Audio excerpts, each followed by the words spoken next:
Thousands of Gen Z protesters took to the streets of Mexico City this weekend to denounce rising violence and crime following the assassination of an anti-crime mayor.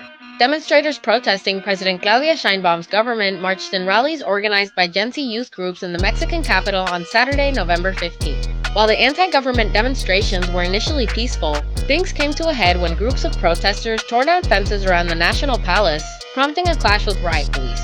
Around 120 people, including 100 police officers, were injured in these clashes according to Mexico City Security Chief Pablo Vázquez, and at least 20 people have been arrested following the protests.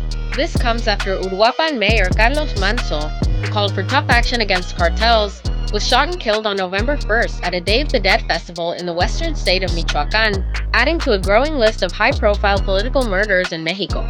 At Saturday's march, many people of all ages wore straw hats symbolizing Manzo's political movement and waved banners displaying messages like "We are all Carlos Manzo," indicating increased frustration with systemic issues including corruption and impunity for violent crimes. If we don't stand up and truly raise our voices and speak out about the things that are really being done, this will never change, a protester said in an interview with CNN. Generation Z Mexico, the nonpartisan group that called for the protests, has said in a manifesto circulating on social media that it represents Mexican youth that are fed up with violence, corruption, and abuse of power.